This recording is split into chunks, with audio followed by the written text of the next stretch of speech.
எங்குமுளன் கண்ணன் என்ற மகனை காய்ந்து இங்கில்லையா என்று இரணியன் தோன்புடைப்ப அங்கப்பொழுதே அவன் வீயத் தோன்றிய என் சிங்கப்பிரான் பெருமை ஆராயும் சீர்மைத்தே. ஆந்திராவில் உள்ள வராக லட்சுமி நரசிம்மர் கோயில் சிம்மாசலம் மலையில் இருக்குது. இது விசாகப்பட்டினத்திலிருந்து சுமார் 16 கிலோமீட்டர் தொலைவில் இருக்குது. அந்த கோயில் 1732 அடி உயரத்தில் அதாவது ஒரு சின்ன மலை மேலே இருக்குது.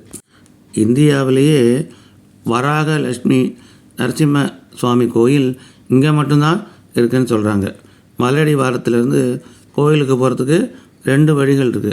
அதாவது ஒரு வழியை போனால் 1000 படி ஏறி போனோம்.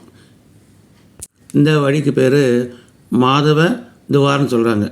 இன்னொரு வழி நம்ம காரில் போகிற மாதிரி இருக்குது, அதாவது சாலை வழி. இதுக்கு பைரவ துவார்னு சொல்கிறாங்க. இதுக்கே சிம்மாச்சலம் பேர் வந்தது அப்படின்னா, சிம்ஹ அப்படின்னா சிங்கம்னு பேர், அச்சலா அப்படின்னா மலைன்னு பேர். இங்கே நரசிங்க பெருமாள் இருக்கிறதுனால இதுக்கு சிம்மாச்சலம் பேர் வந்தது. சாலை வழியாவோ படிக்கட்டுகள் வழியாவோ மலை மேலே போன உடனே கார் பார்க்கிங் பக்கத்துலேயே ஒரு டிக்கெட் கவுண்டர் இருக்குது. அங்கே 300 ரூபாய்க்கு டிக்கெட் வாங்கினா 2 பேர் நரசிங்க பெருமாளை கருவறைக்கு அருகிலேயே இருந்து சேவிக்கலாம். 100 ரூபாய் டிக்கெட் இருக்குது, அதாவது ஒருத்தருக்கு. அது தர்ம தரிசனம் சேவிக்கிறாங்க இல்லையா, அதுக்கு கொஞ்சம் முன்னால் வந்து சேவிக்கலாம். இந்த கோயிலில் தர்ம தரிசனமும் இருக்குது.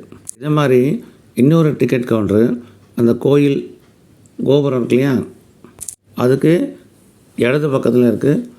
கோயிலுக்குள்ளேயே ஒன்று இருக்குது. கோயிலுக்குள்ளே நுழையிறதுக்கு கோபுரத்துக்கு முன்னாலே ஒரு 15 படிக்கட்டு இருக்குது. அது ஏறி தான் கோயிலுக்கு போனோம். இப்போது வயசானவங்க முடியாதவங்களாம் கோயிலுக்குள்ளே போகிறதுக்கு ஒரு லிஃப்ட் வசதியும் வச்சுருக்காங்க.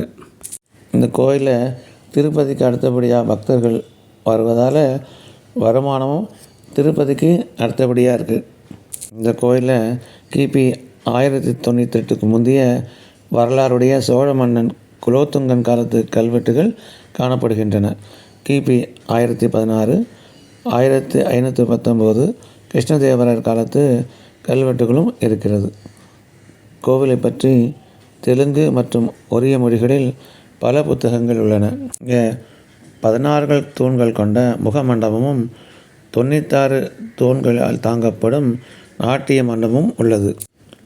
பகலோ இரவிலோ காலை மாலை மனிதனாலோ மிருகத்தாலோ கொல்லப்படக்கூடாது என்று வரம்பெற்ற ஹிரண்யகசிபின் மகன் பிரகலாதன்.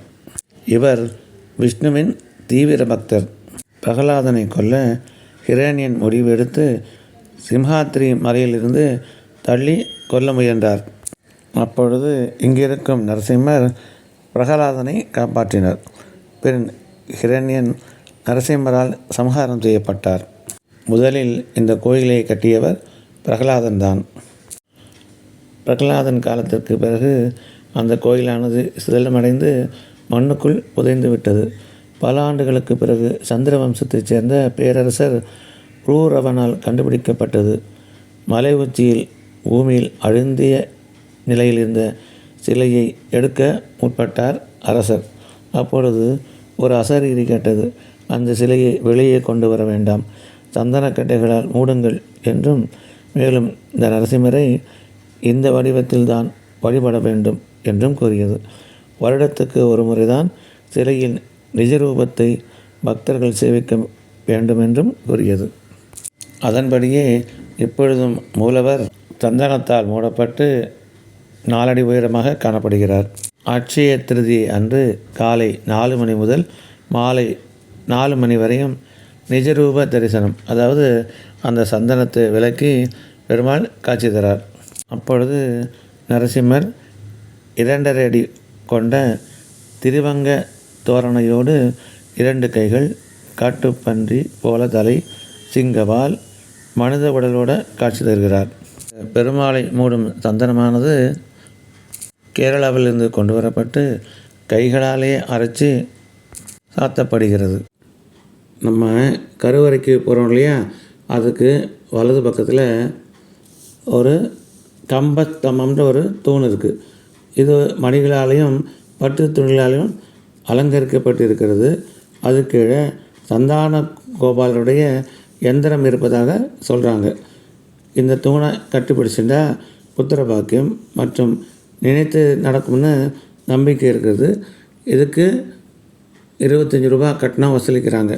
ஒவ்வொரு வியாழக்கிழமை காலையிலையும் ஸ்வர்ண புஷ்ப அர்ச்சனை பெருமாளுக்கு நடக்கிறது. இங்கே 2 தெப்பக்குளம் இருக்குது. அது மலை மேலே இருக்கிறதுக்கு பேர் சுவாமி புஷ்கரணி. மலை அடிவாரத்தில் இருக்கிற தெப்பக்குளத்துக்கு பேர் கங்காதரா. கிபி 11ஆம் நூற்றாண்டு வரைக்கும் இந்த கோயில் சிவன் கோயில்னு நம்பப்பட்டது. ஏன்னா மலை அடிவாரத்தில் இருந்து மலைக்கு செல்கிற வழிக்கு பைரவர் துவாரம், மலைக்கு கீழே உள்ள குளத்துக்கு கங்காதரா அப்படின்னு பேர். அது இல்லாமல் சிவன் கோயில்களில் அனுசரிக்கப்படுற காமதானா அப்படின்னு ஒரு திருவிழாவும் இந்த கோயிலில் நடைபெற்றது. பின்னர் ஸ்ரீராமானுஜர் சிம்மாசனத்திற்கு விஜயம் செய்தார். அப்பொழுது முறையாக பாதம் செய்து இது ஒரு வைணவ கோயில் என்று நிரூபித்தார். அன்றிலிருந்து வராகலட்சுமி நரசிம்ம பெருமாள் கோயிலாக இது வணங்கப்படுகிறது. அவர் வாதிட்ட மண்டபமும் அவருக்கான தனிச்சந்நிதியும் இந்த கோயிலின் பிரகாரத்தில் உள்ளது. இந்த கோயிலானது காலை 7 மணி முதல் மாலை 4 மணி வரையிலும், மாலை 6 மணி முதல் 9 மணி வரையிலும் திறந்திருக்கும். இங்கே கர்ப்பகிரகத்துக்குள்ள சந்தனம் பூசப்பட்ட வராக நரசிம்மர் இருக்கார். ஸ்ரீதேவி, பூதேவி, யோக நரசிம்மர் நம்மளுக்கு அருள் புரிகிறாங்க. இங்கே பிரகாரத்தில் ஆழ்வார்களுக்கு சந்நிதி இருக்குது. ஆண்டாள், லட்சுமி நாராயண சுவாமி அவர்களுக்கும் சந்நிதி இருக்குது. இந்த கோயிலை பற்றி கிருஷ்ணமாச்சாரியன் அப்படின்னு ஒரு 4000 பாசுரங்கள் பாடியிருக்கார். இந்த கோயிலில் தீபாவளி, நரசிம்ம ஜெயந்தி, சந்தனோத்சவா அப்படின்னா அந்த சந்தனத்தை களைஞ்சி நரசிம்மர் தரிசனம் தரார் இல்லையா, அக்ஷய திருதி அன்னைக்கு, அதுவும் கிருஷ்ண ஜென்மாஷ்டமியும் சிறப்பாக கொண்டாடப்படுறது. நாமும் சிம்மாச்சலம் சென்று வராகலட்சுமி நரசிம்மர் பெருமாளை சேவித்து அவர் அருளை பெறுவோம். ஓம் நமோ ராமானுஜாய நமக.